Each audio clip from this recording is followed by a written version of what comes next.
The Hacker's Playbook, How They Break Into Your Bank Account.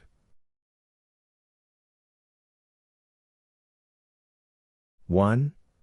The Trojan Trick. Picture this. You download a shiny new banking app that promises convenience, style, and lightning-fast transactions. It even looks official, same logo, same interface. But it's not. It's a clone, made by someone who wants to do more than just check your balance. They want to drain it. Here's how it goes down. You type your login details into what you think is your bank's app. The app then politely sends those details straight to a hacker. Sometimes, the hacker doesn't even need to disguise the app as a bank, they hide their malware inside a random-looking app, like a flashlight or weather app. Once you install it, the Trojan quietly waits until you open your real bank app. Then, in a split second, it flashes a fake login screen over the real one. You never even notice. You type in your info. Game over. So what does that actually mean? Hackers don't need to storm your bank's servers when they can trick you into opening the door yourself. Footnote. Trojans mimic or overlay legitimate apps to steal banking credentials, often hijacking SMS codes to complete logins. 2. Phishing, the oldest trick still works. You get an email. It looks professional, maybe even familiar. The sender's address seems right, the logo matches, and they call you by your first name. They tell you something urgent, a locked account, a suspicious login, or maybe a verification request. You click. You type. You lose. That's phishing, the art of digital disguise.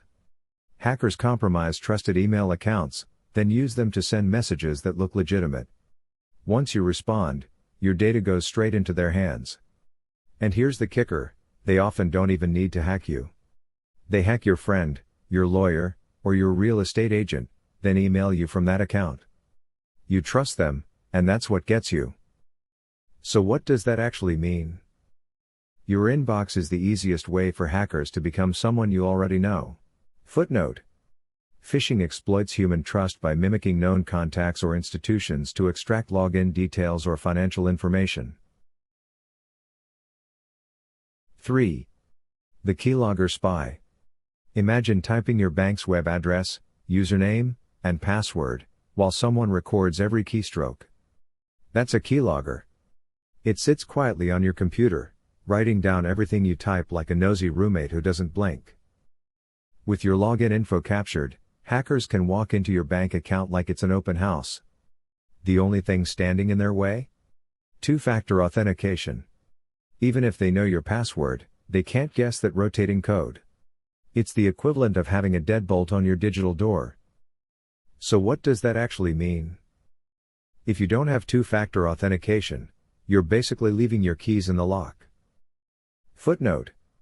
Keyloggers record user input to capture credentials, mitigated by antivirus software and two-factor authentication. 4. Man in the middle, the digital eavesdropper. You're at a cafe, sipping coffee, connecting to free Wi-Fi. Sounds cozy. Except the hacker sitting 3 tables away just became the middleman between you and your bank. Every login, every click, every credential passes through their hands first. This is called a man-in-the-middle attack. Hackers intercept communication between you and the real site. Sometimes they even poison your DNS cache, meaning, when you think you're visiting your bank, you're actually visiting their perfect copy of it. You log in. They celebrate. So what does that actually mean?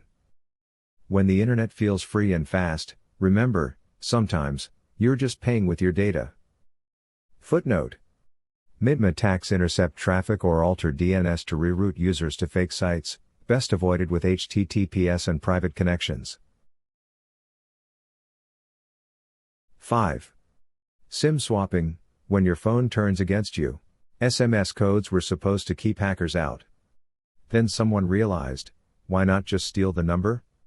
A hacker calls your mobile provider pretending to be you. Hey, I lost my phone. Can you transfer my number to my new SIM card? The rep believes them. A few clicks later, your number is gone. And theirs now receives your bank's two-factor codes. You're locked out. They're logging in. So what does that actually mean? That text you thought was protecting you just got hijacked by the world's worst impersonator. Footnote. SIM swapping uses social engineering to reroute a victim's phone number to a hacker's SIM card, enabling access to SMS-based verification. 6. The takeaway: don't feed the hackers. Online banking is brilliant, fast, convenient, and always open. Unfortunately, so are hackers. They don't need supercomputers or spy gear, just human error, curiosity, or laziness. Keep your details private. Download apps only from trusted sources. Use strong passwords, two-factor authentication, and never share codes over text or email. Hackers can't steal what they can't see, so don't hand them the flashlight. So what does that actually mean? Digital safety isn't paranoia, it's self-respect. Footnote. Vigilance, strong authentication, and privacy practices are the most effective defenses against common cyberattacks.